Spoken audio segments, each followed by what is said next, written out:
I want to start off today telling you guys a story about my grandpa. How many of you tell stories about your grandparents? How many of you have spent much time contemplating the lives of your parents or grandparents? It's actually a really beneficial pastime, I find, especially if you're a younger person. I highly recommend it. Your parents and your grandparents are people who are quite close to you. A lot of the things that will affect your life are things that affected their lives. And if you spend time thinking about how they lived their lives, how they interacted with God or did not, it can really help you, whether they went the right way or the wrong way. It can help you to learn from them and go the right way. So my grandpa, his name was Doug, and this is my dad's dad. And he was, growing up, he kind of went to church a little bit. But then in his early 20s, he had a profound experience of coming to Christ. Profound experience. He was already married, and he had just started his family. And he decided, I want to lay down my whole life and follow after Jesus.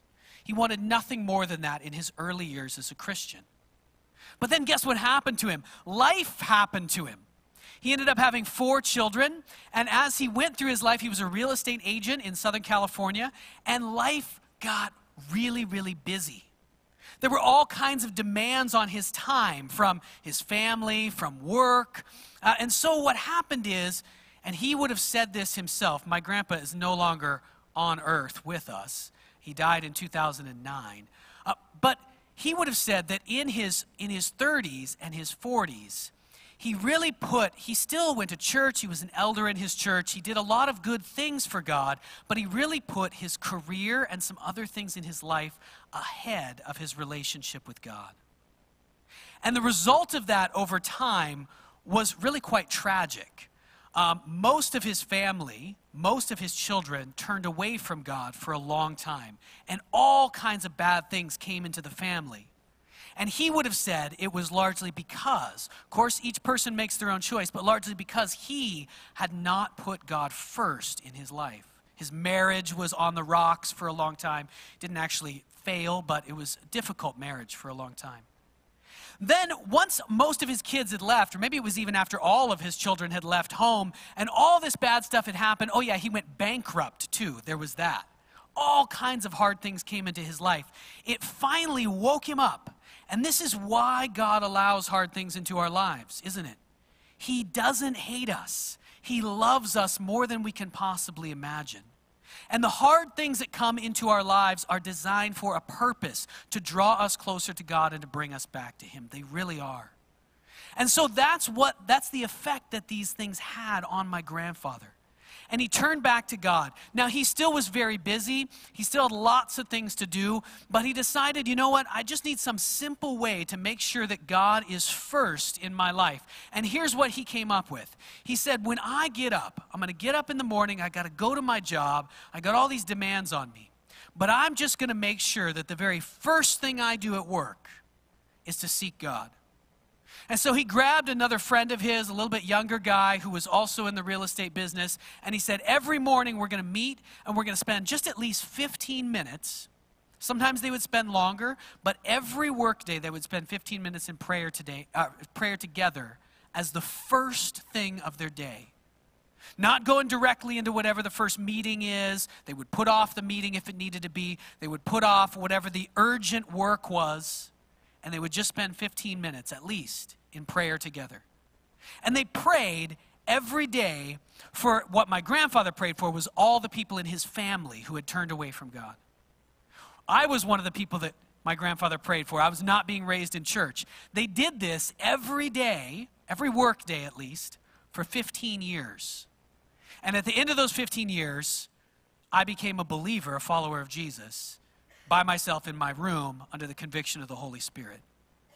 Over time, the whole family, not everything's perfect, but the whole family began to turn back to God as my grandfather made God number 1 in his life instead of number 2. That's a powerful story. We're going into this series right now called Heroes of Faith. This is a new message series. We just had a little message series to start off the year that was vision and values. Who are we? What is God calling us to in 2019 as a church family?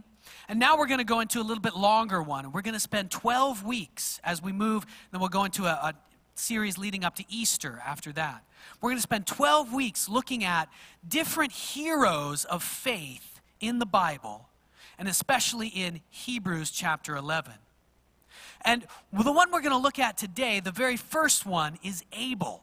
He's one of the first guys that we even find in the Bible. So this is the second son of Adam and Eve, right? So he's one of the first human beings to even be on the earth.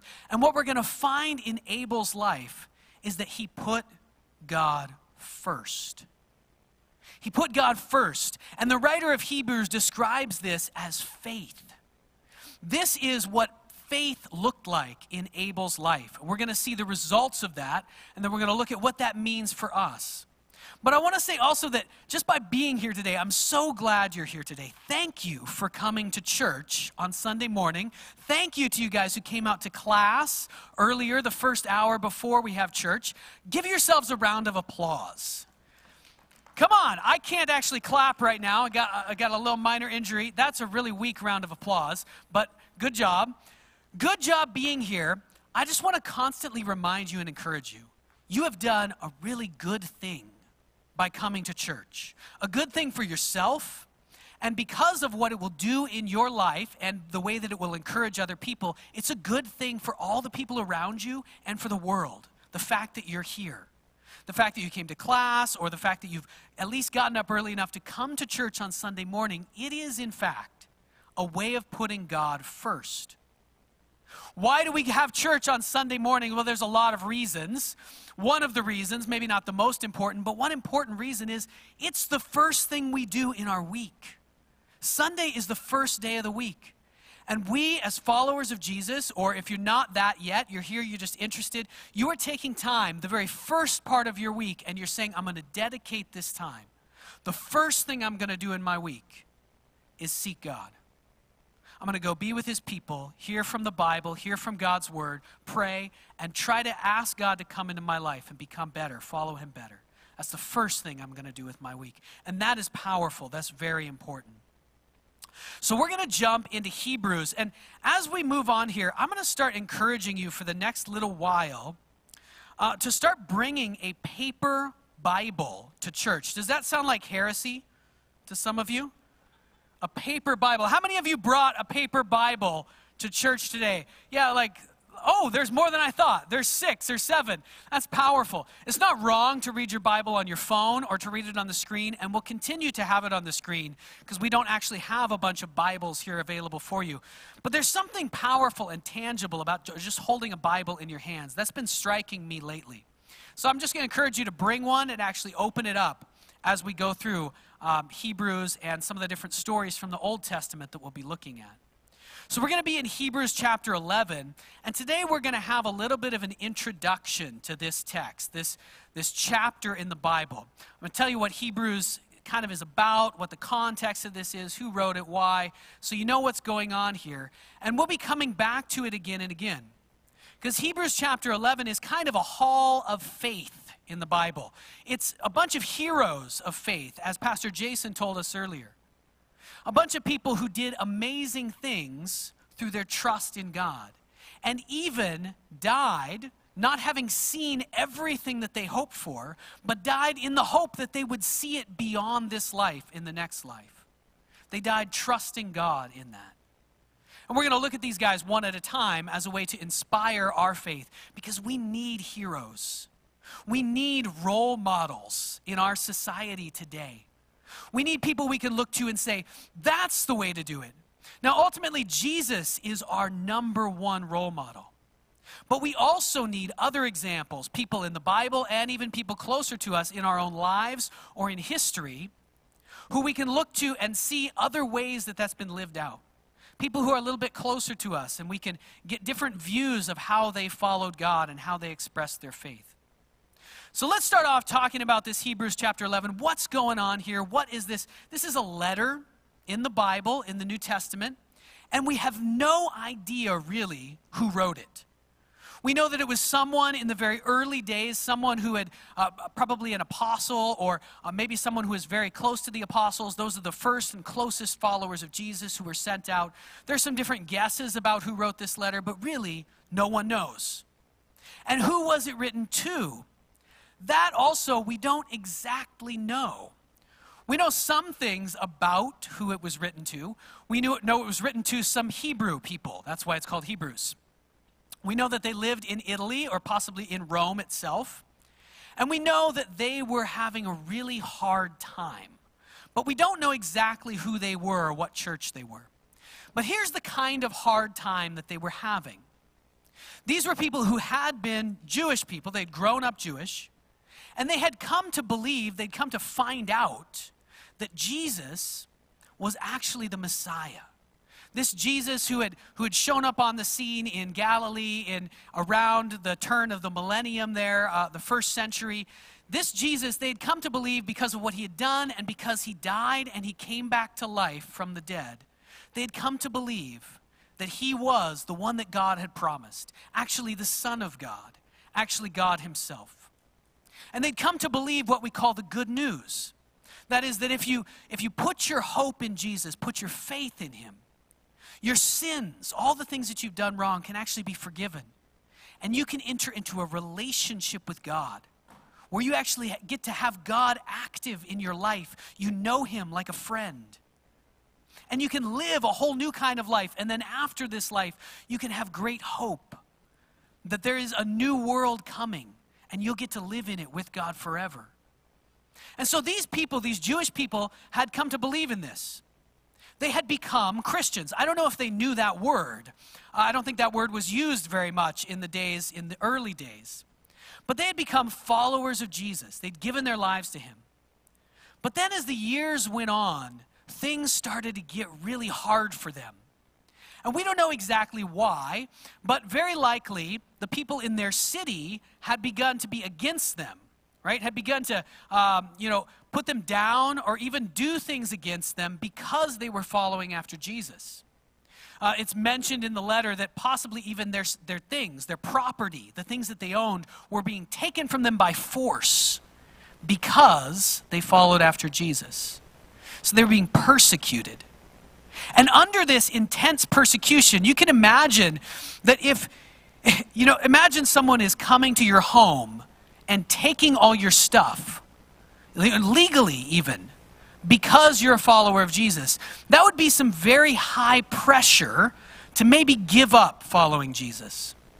And so this is what they were tempted to do. They said, we've been following Jesus for a while now, and it's really, really hard. And all this bad stuff is happening to us actually because we're following Jesus. So maybe we should just go back to just being Jewish. We're going to still follow God, but we're not going to follow Jesus because that'll make things a lot easier. And so whoever wrote this book of Hebrews wrote it to them to inspire them to not give up. To not give up following after Jesus just because it got really hard. And he does that in a couple of ways. He does that in this chapter by explaining what faith is and then bringing forward all these great heroes of faith. Heroes of faith from the Old Testament, from all the time of God's people before Jesus came. And we're going to look at the first one of those today. But let's read, first of all, in Hebrews chapter 11 and verse 1. Let's read, and we'll come back to this again and again as we go through. This is sort of a definition or an explanation, maybe better than a definition. I don't think he's trying to give a strict definition of what faith is in Hebrews 11 verse 1. We read this during our worship earlier. And here he opens the chapter, the writer opens the chapter by telling us what faith is, describing what it's like. And here's what he says. Faith is confidence in what we hope for, and assurance about what we do not see. And this is what the ancients, so all the people who went before us, who were followers of God, this is what they were commended for. This is what God was so pleased about in them. Now, what exactly does this mean? This verse is actually quite hard to translate. It was originally written, of course, in the Greek language, which is the language of the whole New Testament was written in. I'm going to read for you a slightly different translation, and this is just not because it's better than the translation that I just read in the New International Version, but just to give us a different perspective on what's being said here. This is a very, very literal way of translating what's being said here in Hebrews 11 and verse 1. Faith is the foundation of our hope, and it's the proof of things that are unseen. Faith is the foundation of our hope and the proof of things that are unseen. What that means is going to be spelled out more and more as we go through these messages. Each person that we look at will be an example of faith, and we'll be able to see one aspect of what it means to have faith through their life. So we'll be coming back to that verse again and again. Faith is kind of like a power in life. It's something that God has set up. We need to walk by faith, trust in God, and when we do, a kind of power will come into our life. You can begin to get an image of what faith is just from the very first thing that the writer of Hebrews says about it. If we go to the next verse, verse 3, he says this, "By faith, we understand that the universe was formed at God's command, so that what is seen was not made out of what is visible." Now this is interesting. It shows us that what he means by faith is not believing in something with no reason to believe in it. Sometimes in our culture, that's what faith is presented as. When I was a kid, the very few times that I went to church, I was kind of appalled by some of the definitions of faith that I heard, not necessarily from the front, but from some people that I asked questions to. People would say that I should believe in Jesus just because. And when I would ask questions about why, because I really wanted to know, eventually those well-meaning people would say to me, well, you should just believe in Jesus just because you have to have faith. And to me that seemed insane. I could just believe in anything for that reason then. The writer of Hebrews is not saying that faith is just believing in something for no reason. It's actually believing in something with very good reasons to believe in it. But it's believing in something that you can't currently see the visible reality of. You have good reasons to believe in it, but you can't actually see it right in front of you. And the first example he gives is that the universe was made by God. If you look into this, or even if you just go take a walk in the woods, or go to the beach, you will be able to recognize that there's very good reason to believe that everything that is was made by someone. Right, we've noticed this a number of times, right? It looks like human beings, like the earth itself, the way that the different systems work together, the fact that there even is life at all, it looks like someone had to have a hand in designing this, or it couldn't possibly have come into existence. It couldn't have happened by accident. So there's very good reason to believe that there is a God and that he made everything, and he made you and he made me. But at the same time, we can't actually see this God, can we? We can't look with our physical eyes and see God right in front of us. We can't go back in time and see the very beginning of the universe and see God speaking into the nothing and everything coming into existence out of nothing. We can't see that. And so faith is described as putting our trust in something we have good reason to believe, but we can't actually see. We can't actually see it. And so this is what all of these people, these heroes of faith that we're going to look at, this is what they do. So let's jump into the story of Abel. I'm really excited about this story. It's amazing. And the dichotomy or the difference between Abel and Cain, his brother, gives us a really firm place to land on how we should live our lives now, and a huge difference between generally human beings today, people who follow after God and people who don't. People who simply live life for themselves and what they might get out of it. And the end results of that are either tragic or amazing, depending on which road you take. So let's take a look at Abel and his brother Cain, and let's see what we can dig out of this story, what we can gather for our lives today. So we'll read the section in Hebrews, because he just gives a real brief real brief, just a sentence or two about Abel. Here's what he says. By faith, Abel brought God a better offering than Cain did.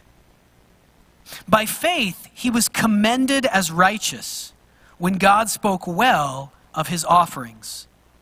And by faith, Abel still speaks, even though he is dead.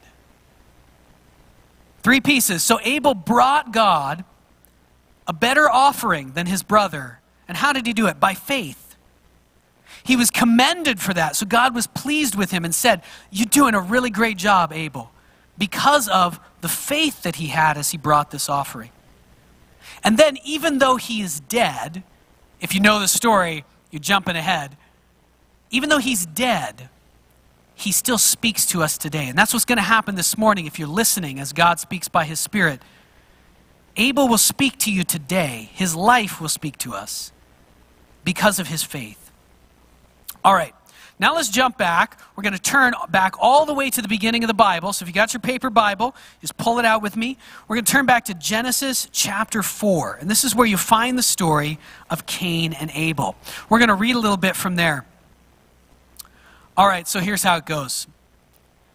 Well, first of all, the context here. So Adam and Eve, right? So these were the first 2 human beings on earth, and they had lived in this immaculate paradise that we call the Garden of Eden. It was amazing. Everything was perfect. And then we human beings, is what we always do with perfect stuff. What did we do? We messed it up. Yeah, it's what we always do with perfect stuff. We love it. It's our favorite thing to do. So they did the one thing that they were asked not to do, which was eat from a particular tree. And so they were cursed. They were cast out of the garden. So that's the context. We'll come back to that in a minute because that's super important. Think what it would have been like. That's an incredible loss. They had lost paradise, perfection. There's still a lot of good things they have. God is still with them.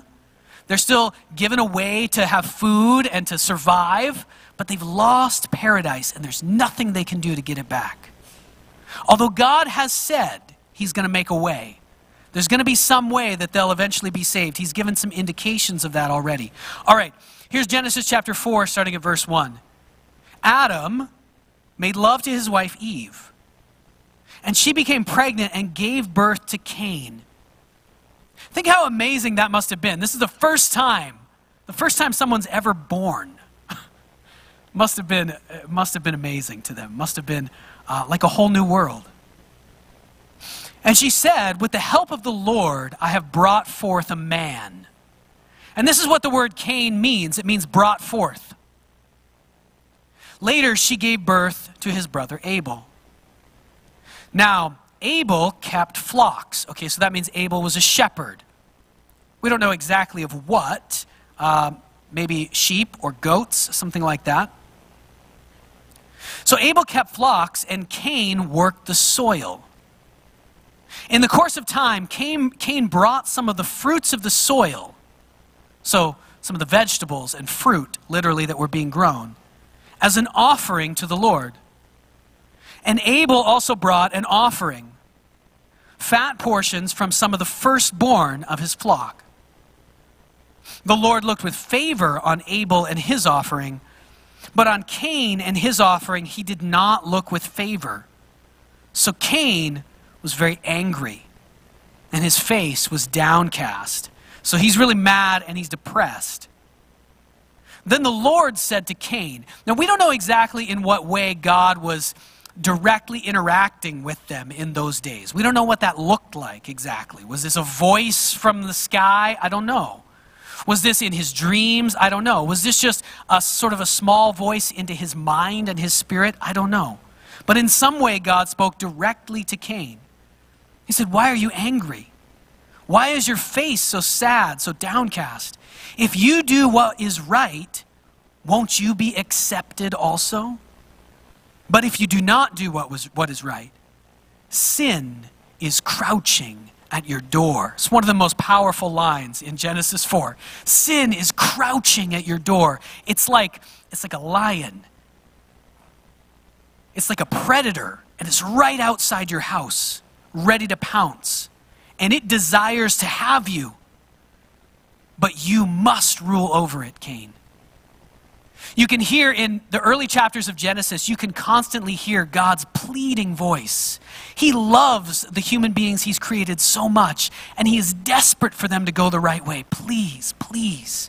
He's not going to force them to go the right way, but he's desperate and he pleads with them to go the right way. So this is the story as it begins in Genesis chapter 4.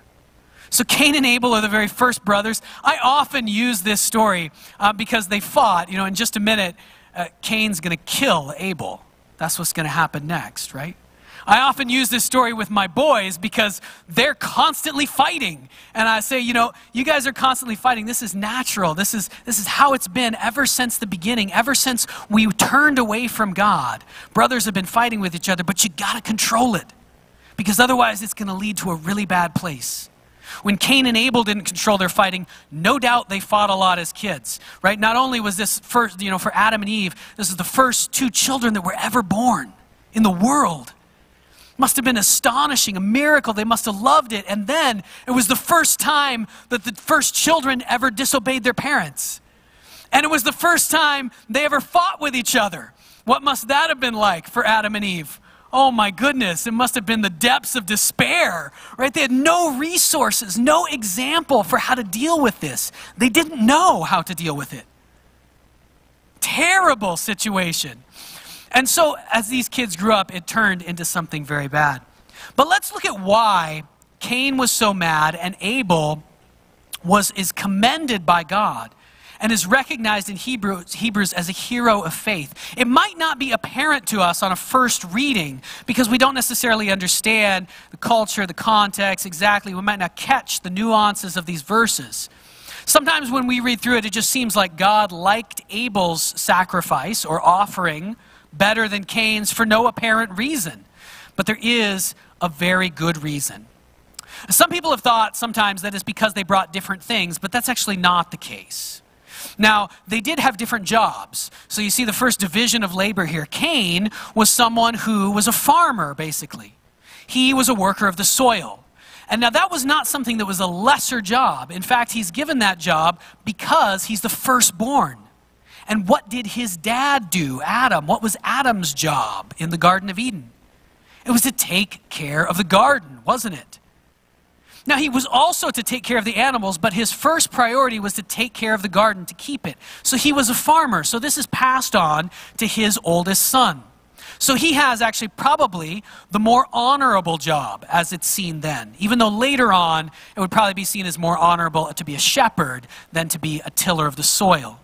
Now, Abel is the second born. This was also part of Adam's responsibility, was to take care of the animals. So Abel, his job is to take care of flocks, whether it's sheep or goats. And so each of them is doing their own work. And you can see already that there's this kind of expectation or natural tendency for human beings when they've done their work to bring it to God, bring some of their work to God and thank Him for what they've been given. And we can see that this is what's going on in Abel. Now it says very clearly in the text, and this is the part that would have stood out to the original readers, and so would have been very clear to them why God liked Abel's sacrifice better. Abel brought to God, to the Lord, some of the firstborn of the flocks. He sacrificed some of the very first things that he received as a result of his work. So in this is maybe seems like a small thing that he brings the very first. And it also is an indication, the firstborn is an indication he's bringing to God the best of what he receives as well. This might seem like a very small thing, but it actually tells us everything about what's going on inside Abel's heart and mind. What's going on inside his heart and mind is an attitude of faith. Now, he could have actually been a very bitter person. I think that's the temptation for this entire first family, to be very bitter. They had lost something incredible. How would you feel if you had just lost the greatest fortune in the world? If you had just lost, maybe, the best thing, the thing you held most dear in your whole life, maybe you'd saved for a long time and finally got your dream home, and then it was taken away from you. Maybe you went bankrupt like my grandfather, and it was suddenly taken away from you. You didn't have it anymore. What would your temptation be in that? Your temptation would be, that's not fair. Even though really it is. Really is fair. We only have everything that we have because it's been given to us. We work, but we could never have created ourselves or made our work effective in this world. We couldn't have made the world. It's all from God. It was all just here when we showed up. It's fair that we have nothing at all. But our temptation, if we lose something precious, is to focus only on that. To think that life is unfair and then to begin to live a life that's all about me, trying to get back what I've lost. And I think this is the temptation for the very first family. They have lost paradise. And they might have lived their lives just thinking only about what they've lost and trying to regain it in some way. But Abel does not do that. You can see his heart. He's been given the lesser job to be the shepherd. His brother's been given the greater job. But his attitude couldn't be better. He sees, instead of the things that he's lost, he sees the things that he still has. He recognizes that even though we don't have paradise, which he never experienced, but his parents no doubt have told him all about. Maybe he's even able to see it from a distance. They lived quite close to that paradise that they were no longer able to enter. But he says, even though I don't have that, I've still got these sheep. I've still got these sheep. I've still got this life. I've still got this earth that God has allowed me to have. You know that he has this attitude because as soon as his sheep produce, as soon as new sheep are born from the current flock, this is what he needs, right, to sustain his life, to be able to eat and be able to clothe himself. He needs this to happen, and it happens. And he can see that this is from God. Even though Abel is doing the work of taking care of that flock, he could never make the sheep have new babies. He could never make a new life. And so when that new life comes in, he is full of thankfulness to God. He's full of humility about it.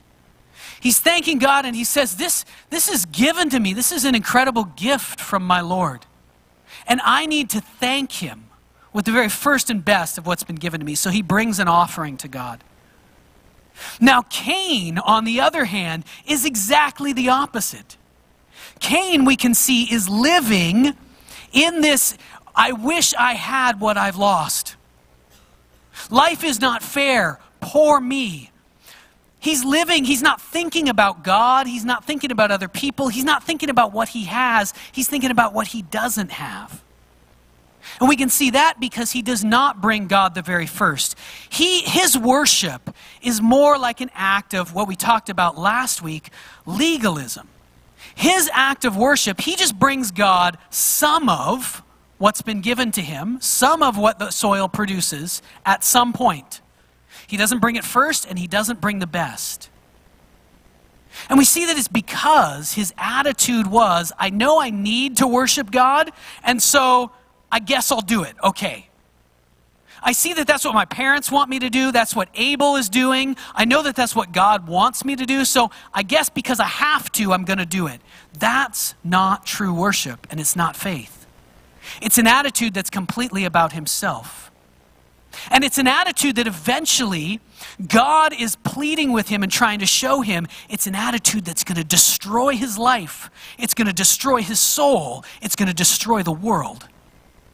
It might seem like a small thing. Well, I mean, he's still doing it, right? I mean, he still came. He still brought his gift to church and said thanks to God. He's still showing up on Sunday morning. I know there's no church, no Sunday morning. Don't be confused. I'm just drawing a parallel here with us.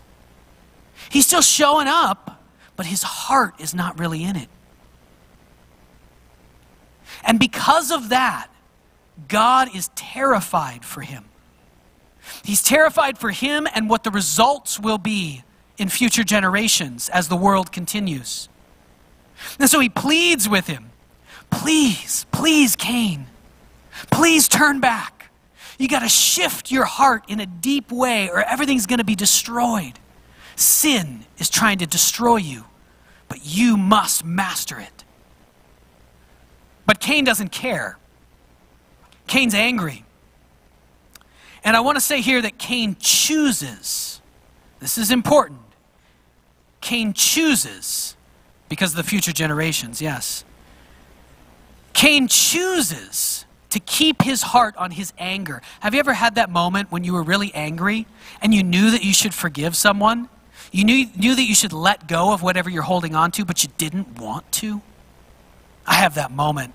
I've had that moment so many times in my life. I know what I should do, and I don't want to do it. And this is what God is pleading with him to do, but Cain hardens his heart. He says, no, I'm not going to do it. And here's the next result. Here's what we see. Because of this, Cain hardens his heart. He says no to God's request. And in verse 8, we see this. Cain said to his brother Abel, let's go out into the field. Come on, bro. Let's go. Let's go for a walk. And while they were there in the field, Cain attacked his brother Abel, and he killed him. No one's ever killed anyone before up to this point. Maybe he didn't even realize how far it would go. I don't know if he planned out the attack. I don't know if he planned out the murder. Then the Lord said to Cain, where's your brother Abel? As if he didn't know.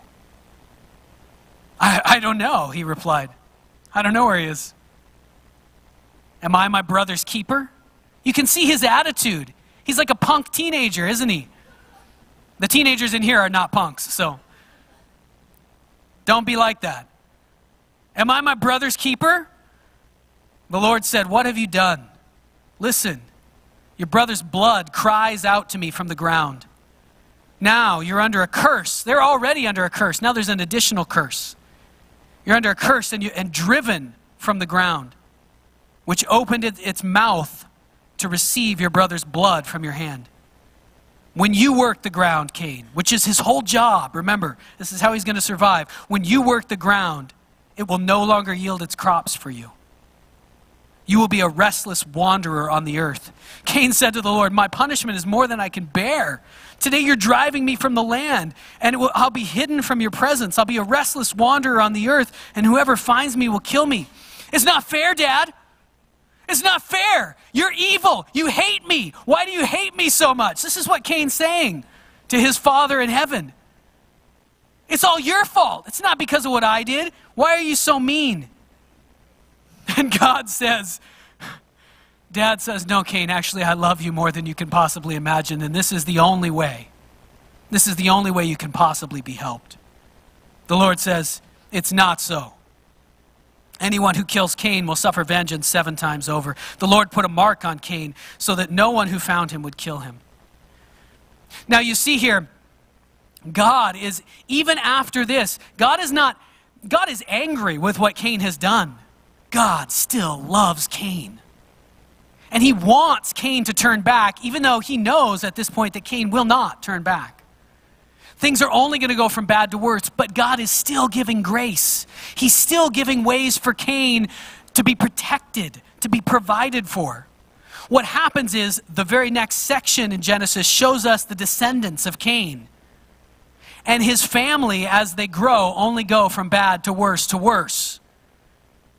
Cain is this person who's looking out for himself and trying to avenge himself. By the time you get to his great-great-grandson, his great-great-grandson is like this bloodthirsty little warlord who, if anybody even looks at him the wrong way, he's going to kill them and kill their family and kill anybody who ever knew them.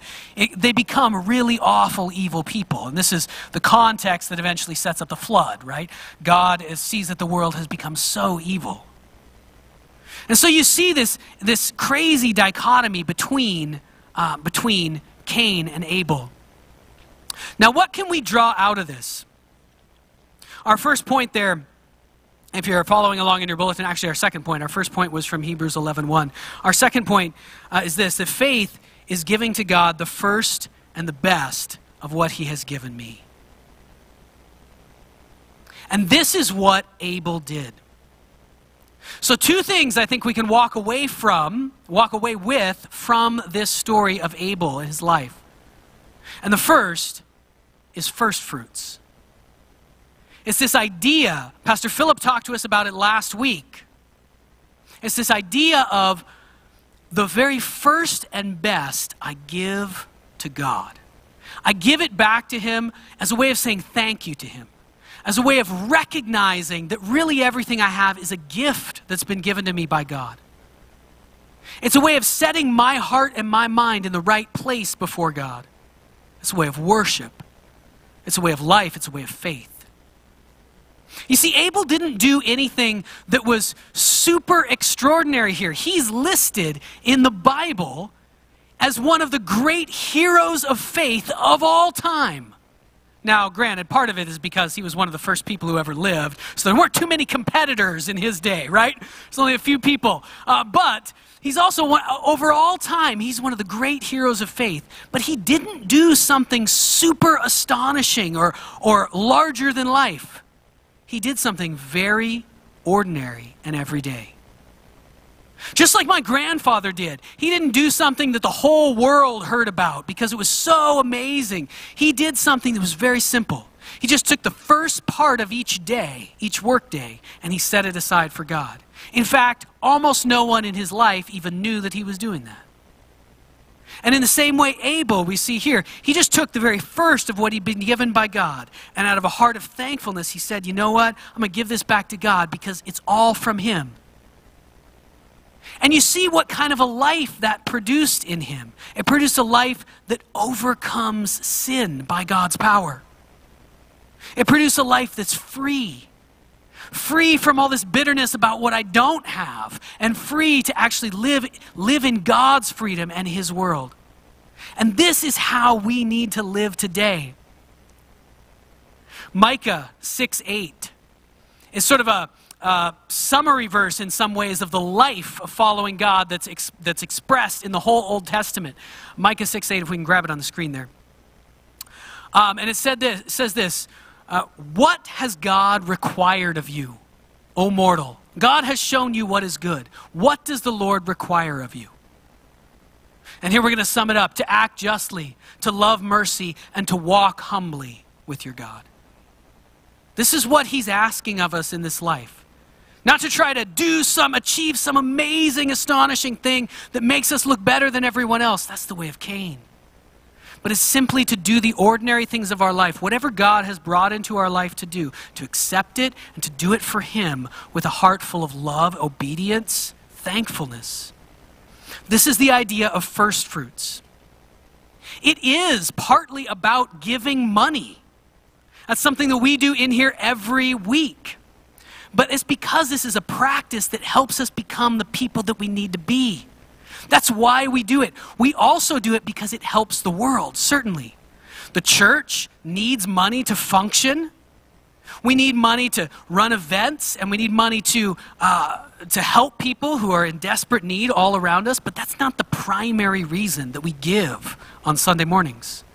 The primary reason is as part of this way of living that the Bible has described to us, that we take what God's given and we give the first and best of it back to him because it changes us and it changes the world around us.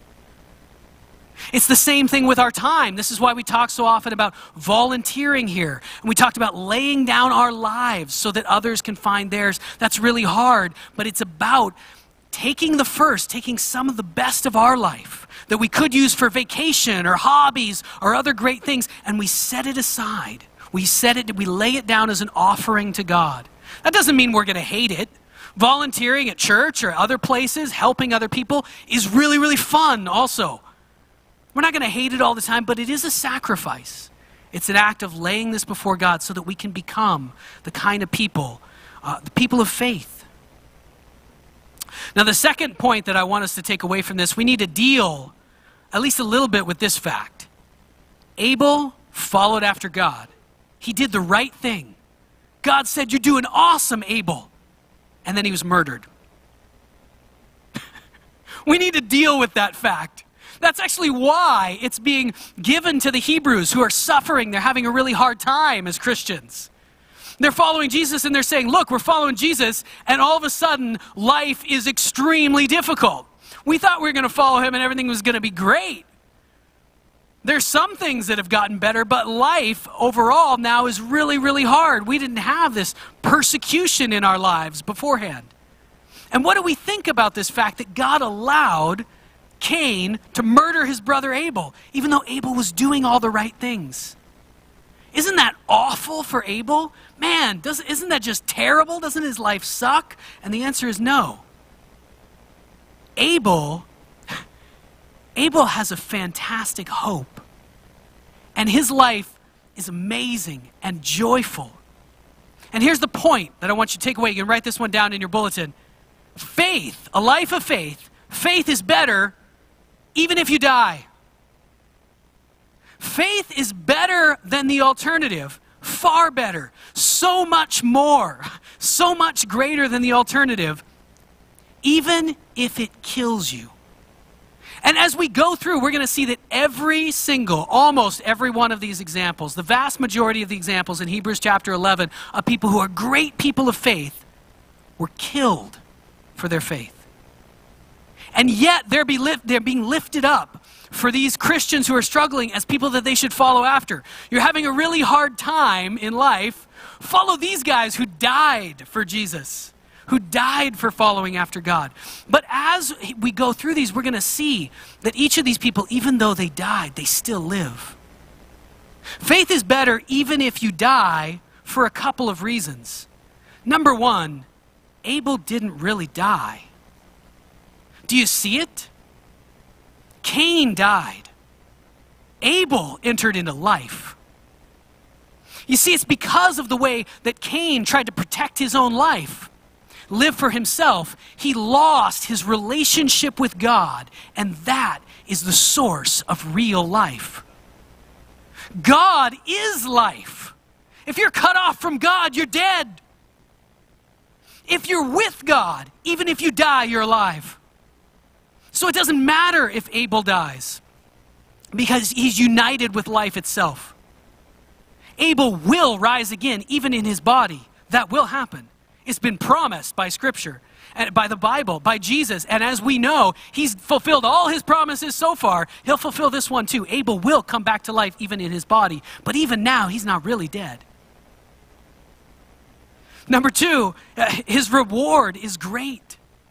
Not only is he not dead, but he is going to enter into a life that's beyond anything that he could have had in this world that we presently live in.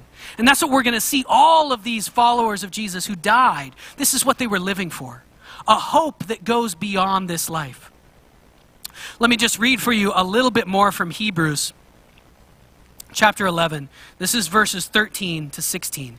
And we'll come back to this again and again, because this is summing up sort of the hope that all of these people had. All these people were still living by faith when they died. They did not receive the things promised. They only saw them and welcomed them from a distance, admitting that they were foreigners and strangers on earth. People who say such things show that they are looking for a country of their own. If they'd been thinking of the country they had left, like if Cain had been thinking of paradise that he lost, they would have had opportunity to return. Instead, they were longing for a better country, a heavenly one. Therefore, God is not ashamed to be called their God, for he has prepared a city for them. He has prepared a city for them. As we wrap up the message this morning, we hold up these two examples before us, Cain and Abel. A man of faith, Abel, and a man who lived for himself, Cain, just trying to check the boxes and get by in life, trying to get back what he had lost. And we see that these are two types of people, that you can see them in the world now. People who live their life giving back to God, trusting him, saying thank you. And people who live their lives trying to get as much as they possibly can for themselves because they feel like life isn't fair. And as we end the message today, I just want to say this, for you and for me, let's be like Abel. Let's bring to God the very first and best. Let's trust him, and let's enter into a real life of faith. Let's pray.